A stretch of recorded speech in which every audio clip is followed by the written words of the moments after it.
had a $75,000 assignment. Come on, Rich. Let's give it some more.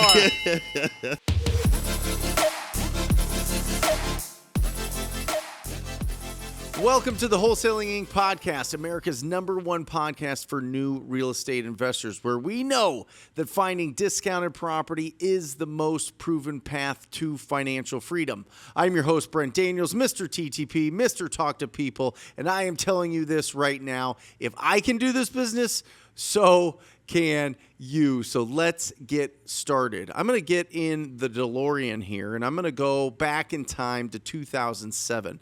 2007, I opened up a real estate brokerage called TDM Realty, and the whole emphasis on this brokerage was to be a hybrid where you could go and find amazing deals to flip. You could find amazing deals for rentals. You can be a real estate agent, but really be a real estate agent with the intention of going out and building a nice, robust portfolio. And I will tell you this, it totally failed for me. Totally failed. It fell like a lead balloon. I lost everything. I made a ton of mistakes, but I thought it was a really, really good business model. And today on the podcast from Cleveland, Ohio, I have somebody that has actually done this right, and I think it is the future of real estate brokerages. So if you have a license, or you're a broker, or know somebody, or somebody is a loved one that you really care about, you need to send them this interview because it's going to be absolutely incredible. Travis Tomlinson, welcome to the podcast. Thanks, Brent. I appreciate you having me on the show, and it's great to be here. This is awesome. So, a hybrid brokerage. Yeah. What are you thinking?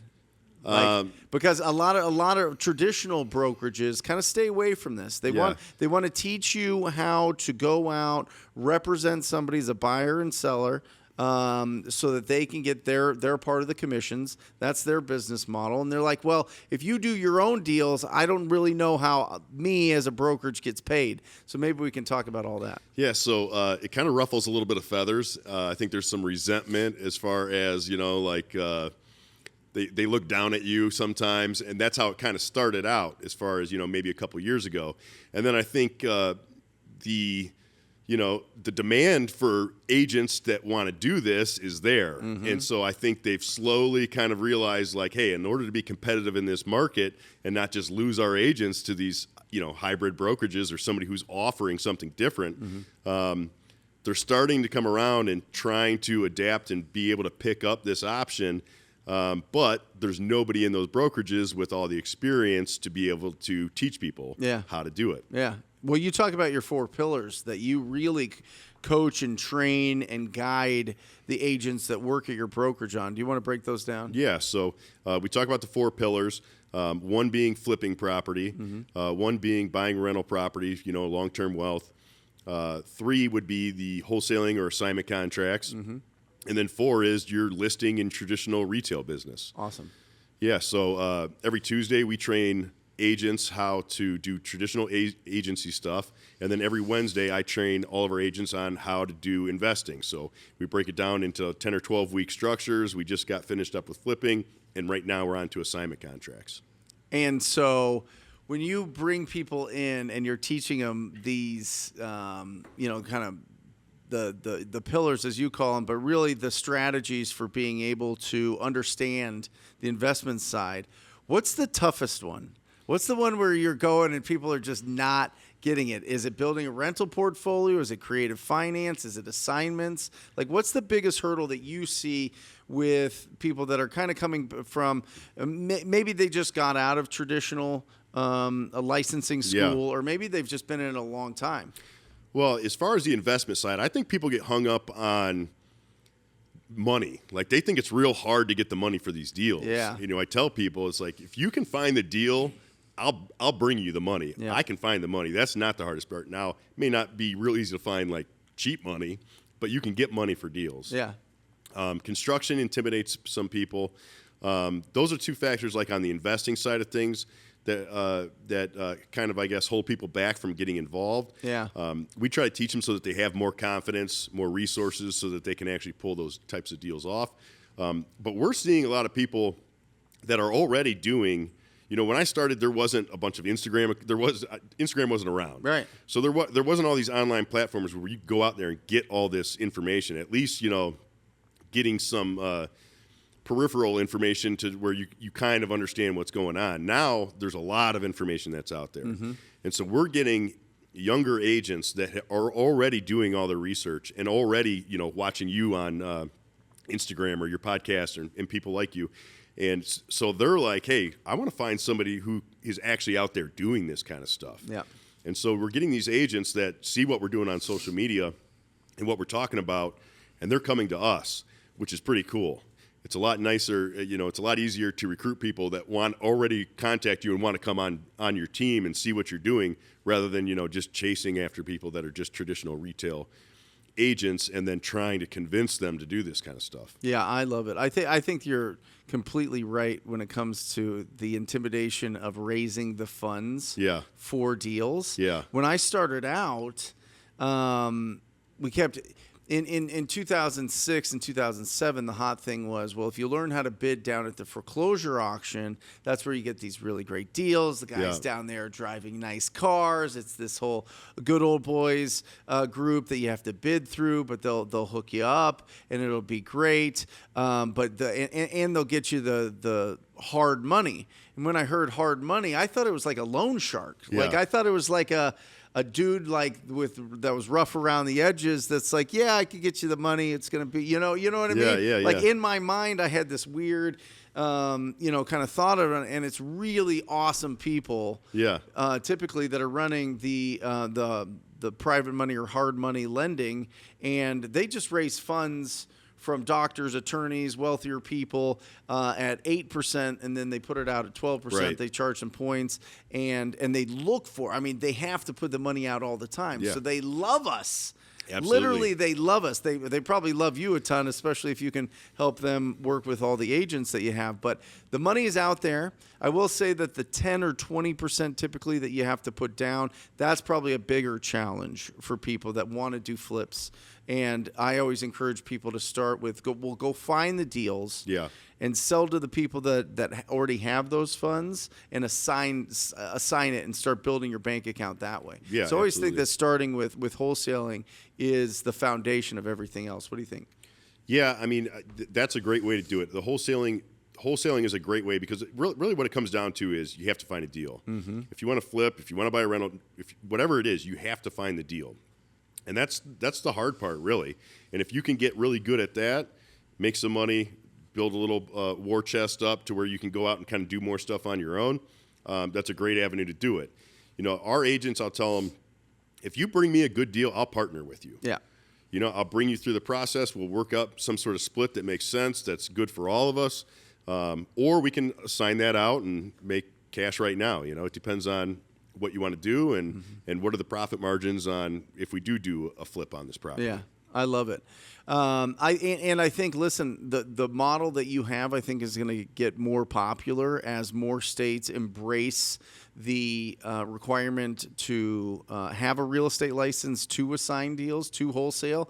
And the issue is a lot of agents can't find brokers or brokerages that understand it and know how to also embrace the strategy of assigning contracts. So. Well, it's interesting because they had in Ohio they had a whole people would say wholesaling's illegal. This is illegal. Yeah, sure. I'm sure there's people that have done it wrong and gotten in trouble for technically basically selling somebody's house on their behalf and without a license. But they talk about intent. You have to have the intent to close on this property, to buy the property, right? Which is kind of a gray area, right? Because you're looking for deals, like I just said. You're looking for deals. If you sign this deal up, then what are you doing? Now you're looking at your exit strategies, and so your intent could be to I'm going to acquire this property, and then as you're looking at your exit strategies. Well, this guy's going to give me $20,000 to, purchase my contract. That's a better exit strategy for this deal right now. Right. And so, just going into it with and having all those strategies, I guess that's what makes it easier and cleaner, and you understand everything. And like I said, I'll partner with you on this deal. Yep. So, well, it depends on one is disclosure. What is Right. in the purchase agreement, and that's what's really, really, really key. You have to make sure that your purchase agreement really lays out the different exit strategies that you're going to entertain. Yeah. And saying, listen, I have the right to market this purchase agreement while it's under contract, while we're in escrow. Yeah. Doesn't mean I'm going to sell it, but I have the right to be able to do that. Right. And we always, with Sean St. Clair, our attorney that put together our contract, we made that very clear that we wanted to disclose this to them so that it wasn't a surprise to the property Yeah, owners. absolutely. That's the big thing, is disclosure. The second thing is making sure that you understand transactional financing. Because in every state, throughout the country, you can get 100% purchase price for those deals, which makes you the buyer. That was the most confusing thing to me is, I was making these offers and I had $1,400 in my account. I'm making cash offers at $250,000. I know that I can go to a hard money lender, but once my hard money lender told me that they will give me 100%, Yeah. I knew I was the buyer. Yeah. Now it's a much more confident position to be in, and I think that's one of the first steps as you start your wholesaling journey is just have a conversation with transactional funding. And by the way, guys, you can go and Google this. You can Google transactional funding. You can start that process. You bring a solid deal, and they will cover 100% of your purchase price, especially if you've already got it sold to an investor. Yeah, absolutely. So that makes a huge difference. Yeah, it really does. Yeah. And knowing that is important. And that's like we have a company set up, and we have people that go out and do acquisitions for us and everything else. And that gives you confidence too, right? Because Yep. you're part of a company who, hey, maybe I personally can't close on it, but I'm working with this company who I know they can. They have all the experience. They have all the lenders set up. And so instead of trying to bite off this huge chunk and do everything yourself, learn and work with this team. And some people just like that better anyways, and they don't want to do all those different aspects. And so they hang around and they say, hey, I like doing this, and I like the splits and how this all gets chopped up, and I'll just keep doing it this way. Yeah. Well, what I really, I think it's really smart at some point for the whole country to be licensed if you're going to be wholesaling. This conversation we had before the podcast.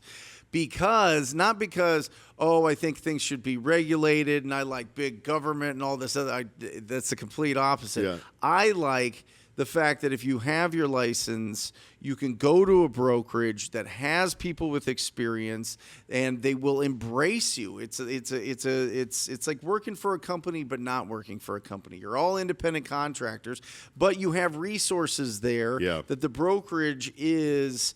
They benefit from your success. Yeah. And so I think there just has to be really smart brokers out there throughout the country that figure out a way, how do I get paid in these assignments? How have you figured that out? So we have a separate entity set up that our agents can, if they're working for that separate entity, those contracts are all in my company's name. Okay. Right, so they're basically just a 1099 employee that works for that company. Awesome. They go out and do acquisitions. They bring them in, or we've got members on our teams that are really good at dispo, and they just do dispo.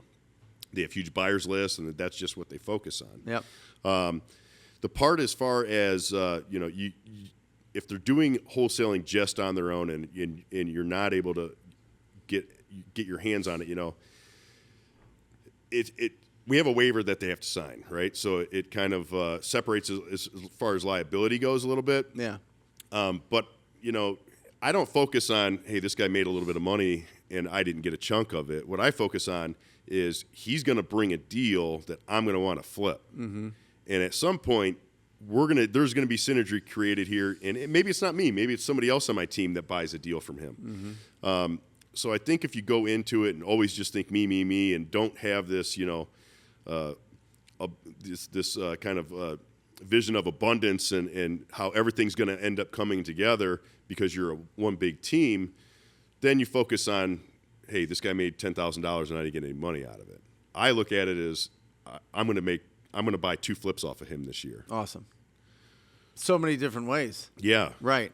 Well, that's a much different mentality than most brokers. Yeah. And most brokerages. Yeah, absolutely. You know what I mean? Brokerages. Yeah. And so, I think it's really smart. I think it's really smart for people in these states that require a license, find a brokerage that is active in investing. Yes.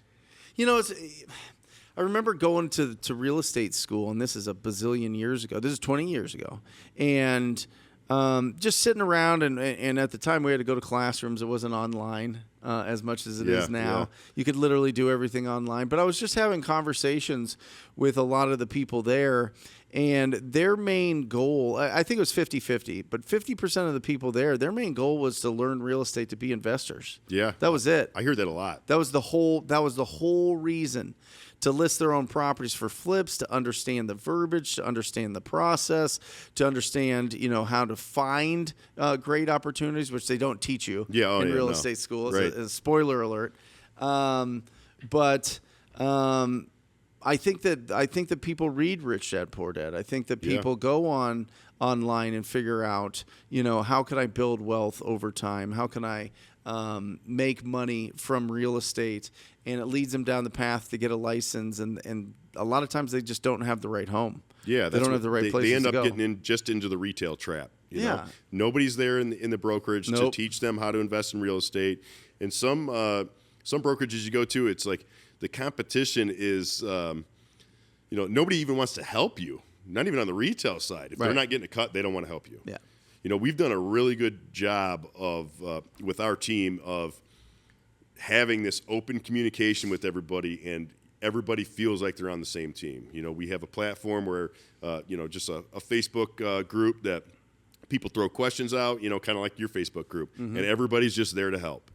And it ends up coming back to you. Yeah. One day you're going to need help, and we have experienced agents where I'm asking them questions, which is awesome. Yeah. Somebody that you bring on board didn't know anything about real estate 6-7 years ago, and now you're like, hey, I got to call him and ask him. That's pretty sweet. That's awesome. So you've got the brokerage. What were you doing before this? So I started my career doing lending. This is going all the way back to 2004, 2005. Read Rich Dad Poor Dad. 2006 bought my first rental property, and then 2007 flipped my first house. Did great on it. Yeah. I got my check on Friday, and I showed up and quit on Monday. So that was pretty awesome. It's the best. Yeah, it was. When you could fire your boss. It was a great feeling. Yeah. So I started this thing on social media a couple months ago, and it was basically like, today's a great day to quit your job. That's it. And that's it. It's hard to dip your toes into real estate. You have to believe in yourself. You have to take that leap of faith and really just get into it. Yep. I got lucky, I guess, because I flipped and had enough money to set aside, and I really didn't have any, I didn't have a wife, I didn't have kids at that time, I didn't have anything. So if I failed, it was just me. Yeah. So it's harder if if you have those liabilities out there and everything, but if you really have a passion for it and this is really what you want to do, at some point you just have to believe in yourself and jump in it. Yeah. Whether you have a ton of responsibilities in your life or not, if you have that like pilot light inside you that's like, I want to be a real estate investor. Yeah. You gotta build that up. You gotta put fuel on it. You gotta really work off of faith until you get that first deal, and then you cross that bridge. Yeah. Right, from faith to fact. Yeah. Once you know that you can make money in this business, that's when things get real exciting. Yeah, and it helps if you surround yourself with the right people. Yeah. Yeah, has to be. So, what do you think? Kind of just switching tracks here. Do you prefer rentals or do you prefer flips?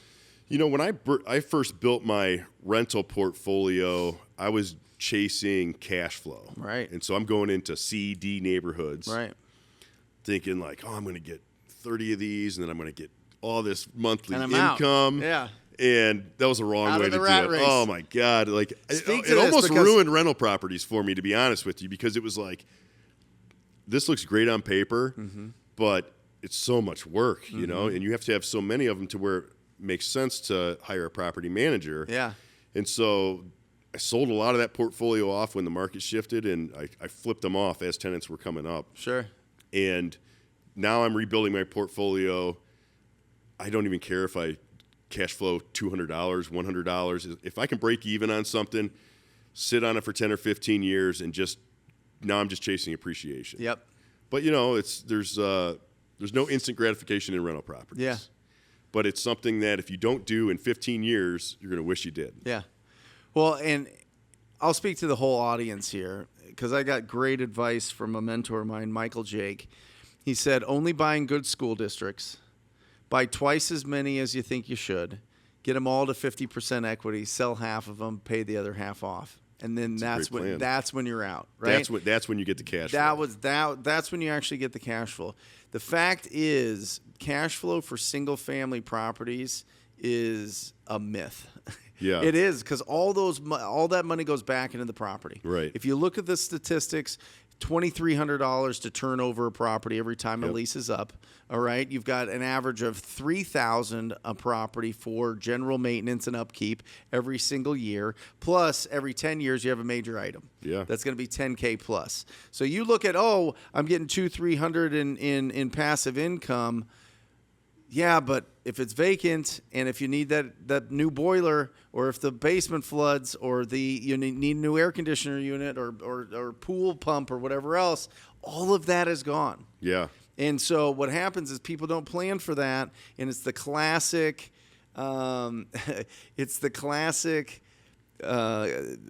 deal where a landlord will make an agreement with the tenant. I won't raise your rent. Just don't call me when things break. Yeah. And then those properties start getting beat up, and that's when we buy. Yep. 50 to 75%, depending on the year, the deals that we do here in Phoenix are tired landlords. Yeah. For that exact reason. And that's what I've been targeting, even for like my flips, Yeah. is absentee landlords. Yeah. But I think it's a really great strategy to build a portfolio. Just don't rely on the cash flow to get you out of the rat race. Right. Until you can go 15, 20 years, get to that 50%, get them all paid off, and now you've got the cash flow. Right. It's a long-term play. This building is the only in my portfolio that I actually have a loan on. Okay. The rest of them I've just paid off. That's awesome. Yeah, just because long-term appreciation, cash flow, and whatever else I want to use, and I can use them as I can put credit lines on them. I haven't, but I could put credit lines on them if I need them to buy some other stuff and for short term. But yeah. So I'm actually in that process now of switching my portfolio over. Wish I would have done that back then, but had a different strategy then. It all worked out. I wouldn't be where I am today without doing that as well. It all ended up working out. But that would be my advice to people that are building portfolios now is awesome to don't necessarily go after those high cash flow areas, high turnover. You got to factor all that stuff in. Yeah, just because you can buy a lot of doors doesn't mean you should buy a lot of doors. Buy doors in the right area. 14%. Remember this, guys. 14% of our country is occupied. Only 14%, and of that, there's like 10% that's prime time. Right. And then from there, there's 20 to 30% that's in great school districts and in great areas. And those are going to be the areas that last and the areas that you'll see statistically people stay in longer. So you have less turnover and the higher appreciation. Yeah. Yeah. The appreciation, that's been on highlight over the last 2-3 years, right? Yeah. I mean, we had in Cleveland, the rents, let's just say on the west side, single family home, they were stagnant between 2009 through 2020. Almost the rents were almost the same, maybe a $50 increase, $60 increase over that entire period. Wow. And they doubled in 2 years. Yeah. So what do you think that tells you about the market? There's a big supply of money that got released to the market. I guess that's the biggest part of it. The COVID money? Yeah. I mean, there's a lot more dollars that are out there, right? Trillions. I mean, you can, instead of working at, you work at a fast food place, you're making $17 an hour. Yeah. It's going all to your rent and to your groceries and everything else.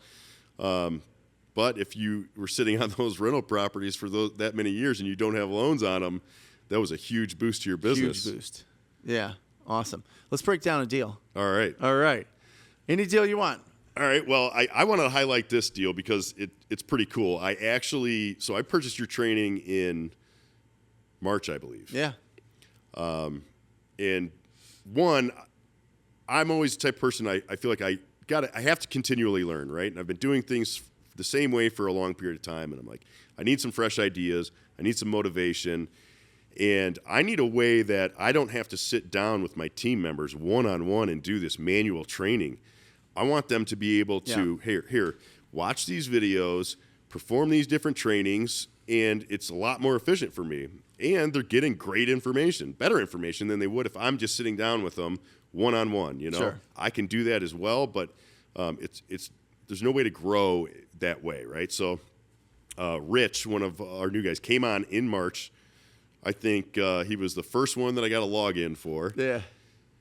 Gave him the logins. He's on the Facebook group, everything else, right? So he starts watching these. Now, this guy works nights 4 days a week. Oh, my gosh. He gets up. He'll sleep 2-3 hours, get up, do some calling, right? He's doing some calling. He was so jacked off of those videos and training that he did. He's like, man, this is awesome. I love this stuff, you know. So he signs up a deal in April. Ends up turning into it was a tired landlord. Yep. 5-deal package. Okay. There was about $75,000 in assignment fees on that deal. How did he find him? Cold calling. Yeah. So he was Tired landlord list. Tired landlord list. That's it. Off of flipfinder.ai. Yep. And so that was his first deal, you know, which is awesome. Yeah. He's pumped. He needs another deal or two, and he's gonna, you know, quit his job and just jump in full time. But that was a really cool deal. So to break down the deal, the individual deals, this was a tired landlord. There was 2 in Maple Heights, 2 in Garfield Heights, 1 on the east side of Cleveland. The rents ranged from $1,000 to $1,200 per deal. We were able to sign them up for $71,000. And then 71,000 each. Yeah, so 70. The one on the east side of Cleveland, was like 51,000. All right, so that deal was 51,000. We sold for 63, and that one was actually rented out for $1,100 a month. The 2 in Garfield were sold. We got them for 71. Those were around $1,050 rent, and sold those for 85. And then the other 2 in the other suburb were very similar numbers to those. So I think the one we got signed up for 68 and sold for 85 because the rents were a little bit different. But the people that were buying these were gonna, you know, they're gonna probably keep some of these tenants, and then some of these, you know, they're just gonna do turnovers on. Yeah. But, you know, these, you know, they're out-of-town investors, and they're looking at this, and they're like, hey, $85,000, and I can get, you know, $1,300 a month for it. Yeah. They're happy. The guy that we got the deals under contract with did not enjoy being a landlord whatsoever. Yeah. He already had a full-time gig, and this was kind of something that I think he started buying these all of those properties were bought in the last 2.5 years, and he was already out. Yeah. He did not want anything to do with it anymore. Sure. You know? So I think that's another thing is like when you look at when you're pulling these lists and you're looking at, well, this guy's only, maybe I should go back further when they purchased them. Keep in mind that some people get into this and very, very quickly realize that this is not what they want to do. Yeah. So it's just a landlord list, not even so a tired landlord list typically is landlords that have owned the property 7 to 10 years. Right, and that's typically what we would pull. But you were playing around with, you're right. But Yeah. you must have pulled a different list. I think this was just absentee owners. Got it. Awesome. Right, which is just different tax mailing address from That's it. property address. That's it. And so, yeah, and we see that a lot in Cleveland because Cleveland is a market that it's always on, always blasted over the internet as far as like, you know, purchase price to rent ratio. Yeah. So it's always in top 5 in the country. And so you get a lot of investors who are all amped up. They want to buy, like you said, they want to buy a bunch of doors. It works out for a portion of them. Some of them realize they don't want to do this and they want out. Yeah. Quickly. Yeah. So Awesome. So what was your agent's name and what did he make on it? That was Rich Szynski, and we had a $75,000 assignment. Come on, Rich. Let's give it some more. That is awesome. Congratulations, Rich. Keep it going. We want more. We want you out of that night job that you have, right?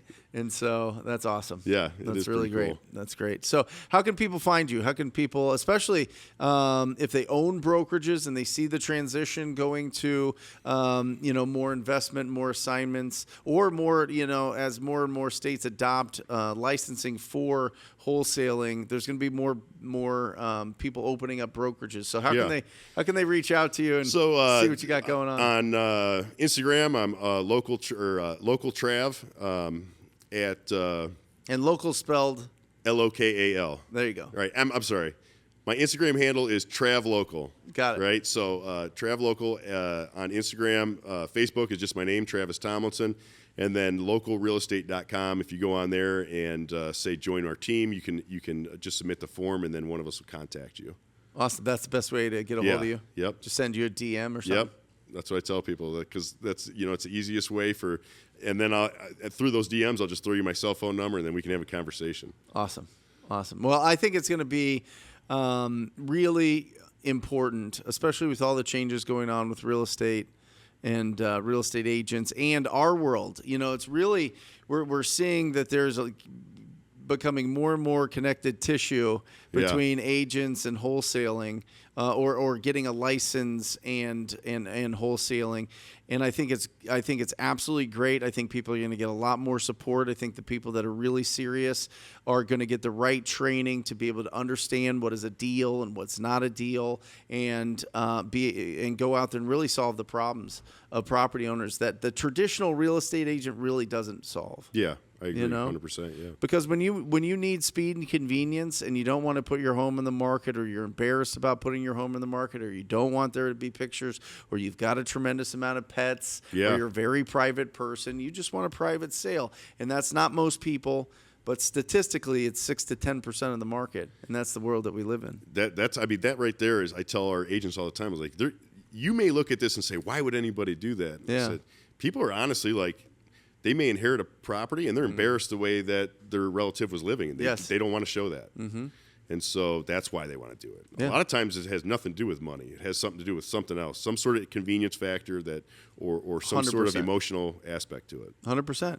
And remember, we don't go, and this is something that I just want to kind of put a bow on this conversation when it comes to real estate agents and wholesaling, is when you go out and it's somebody that has a property that they want to sell quickly and it needs work, put on your buyer hat. Don't put on your agent hat. Right. Because what they're looking for is somebody to solve their problem with an offer, not with, hey, this is how I'm going to go get you some offers. They want somebody to take care of that now. And remember, and this took me a long time to understand, and it really didn't sink in until Ryan, my acquisition manager and one of my best friends who only started with the company 5 years ago, he told me this, is that we never tell them what they should sell their house for. As buyers, investors, wholesalers, we can only tell them what we can pay for it. Right. And there's a big difference there. Yeah. Especially with people that have licenses. Yeah, for sure. Yeah. Yeah. Awesome. It's just all about disclosure and letting them know, I'm an agent, but I'm here as an investor. Trav Local on Instagram. Yep. Awesome, Travis. Thanks for being on here. That's awesome, guys. A tool that Travis mentioned is flipfinder.ai. Incredible tool for pulling all your lists and for a early CRM to keep you organized there. There's also resources for hard money lenders and everything in there, so check that out, flipfinder.ai. And if you're interested in really starting to build momentum in your real estate journey, go to wholesalinginc.com, wholesalinginc.com, and apply now to join the Rhino Tribe. We really look at 4 main factors. What is your experience level? What is your marketing budget to go find deals? What market are you in? What does your schedule look like? Those 4 factors really help us put together the right blueprint for you to follow that has been proven time and time again. So go to wholesalinginc.com, click on that Apply Now button, and that is it. I close this podcast as I always do. telling you, one, that I love you. You're incredible. You can go out there and do this. And two, go out there and talk to people. Till next time, guys. See ya.